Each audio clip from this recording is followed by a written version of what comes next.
Biz faktiki materiallarla danışaq. Dünənləri Mərkəzi Kəşfiyyat deməli orqanı, rus dilində buna ÇRU deyirlər.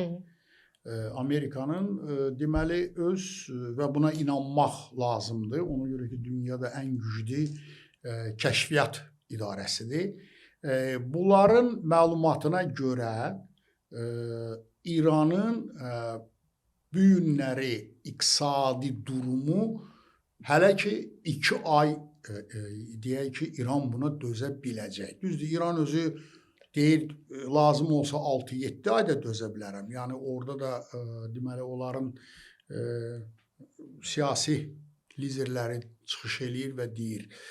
İkinci, daha çox narahat edən odur ki, Trump gündə 4 dəfə çıxış eləyir və qeyd edir ki, İranın bütün hərbi qüvvələri dəf olunub, məhv olunub və strateji balistik raketləri də yoxdur, azalıb.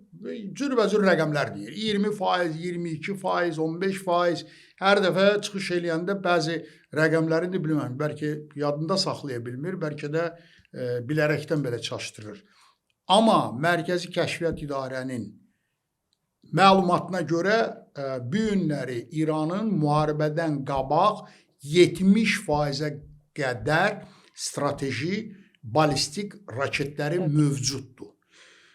İkincini də mən sizə deyim, cənab Trump, böyük hörmətim var, dünyada ən böyük, belə deyək, ölkənin ən böyük prezidentidir deyək. Amma bunun maraqlı bir ritorikası var. Bilirsiniz, taftologiyaya əksdir. Hərdən bir taftologiya ilə də məşğul olur. Eyni məsələni dəfələrlə deyir. Dedi ki, biz İranın nüvə proqramını məhv eləmişik. Məhv eləmişik o deməkdir ki, yoxdur.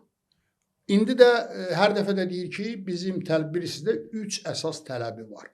Bax, o birinci tələbi, bəli, o 60%-ə qədər deyilənə görə 405 kiloydu, sonra oldu yarım ton. İndi deyirlər ki, ondan başqa 20%-ə qədər qalxan o konsentrasiya olunan uranın özünü də tələb edir. Yaxşı, əgər bu yox idisə, məhv eləmişsinizsə, onda nəyi tələb edirsiniz? Görürsünüz, yəni üst-üstə gəlmir, məntiqlə söhbət düz gəlmir.